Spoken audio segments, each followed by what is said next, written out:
सभी भक्तों को राधे राधे। जय माता दी। कैसे हैं आप सब? आप सबका पूजा विद प्रिंस चैनल में हार्दिक स्वागत है।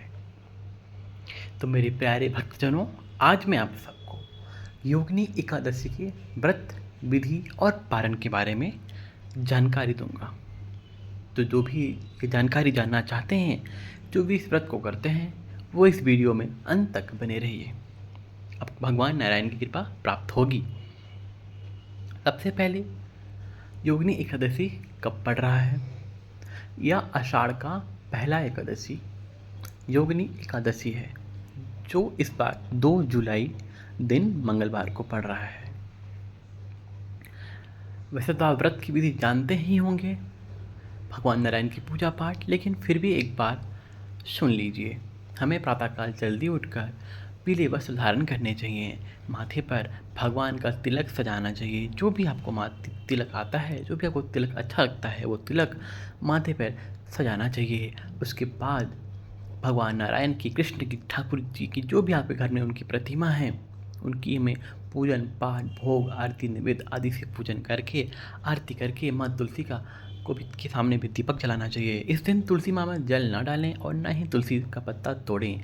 आप एक कृष्ण की को भोग लगाने के लिए, उनको चढ़ाने के लिए, अर्पित करने के लिए एकादशी के पहले ही एक दिन पहले तुलसी का पत्ता ढेर सारा तोड़कर रख लीजिए, क्योंकि एकादशी के दूसरे दिन यानी कि द्वादशी को भी तुलसी पत्ता नहीं तोड़ा जाता है। इस चीज़ का विशेष ध्यान रखें, क्योंकि ठाकुर जी को तुलसी माता अति प्रिय हैं। इसलिए इस दिन कोई उन्हें तोड़ता है, ये उन्हें अच्छा नहीं लगता। और इस दिन माँ तुलसी भी स्वयं व्रत धारण करती हैं, जिससे उनका व्रत खंडित हो जाता है। और ना ही इस दिन तुलसी में जल अर्पित करना चाहिए। इस तरह से हमें एकादशी का व्रत करना चाहिए। हमें एकादशी के दिन अन्न बिल्कुल नहीं खाना चाहिए। फल फूल आदि आप खा सकते हैं, जिससे एकादशी का व्रत संपूर्ण माना जाता है। और सुबह स्नान के पश्चात व्रत का भगवान के समक्ष व्रत का संकल्प भी लेना चाहिए। हाथ में पुष्प, चावल, अक्षत लेकर भगवान का एकादशी व्रत का संकल्प लेना चाहिए। इस तरह से हमें एकादशी का पूजन पाठ करना चाहिए।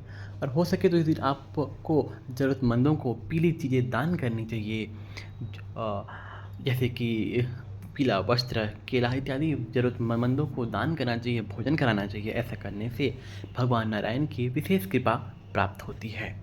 और इस दिन का पारण कब है? तो यह 3 जुलाई को 5:30 बजकर सुबह से 7 बजे के बीच है। आप इस बीच पारण कर लीजिए। इससे ना तो आप पहले कीजिए और ना बाद कीजिए, क्योंकि कहते हैं एकादशी का पारण जो समय से करता है, उसे एकादशी का पूर्ण फल और अनंत पूर्ण फलों की प्राप्ति होती है।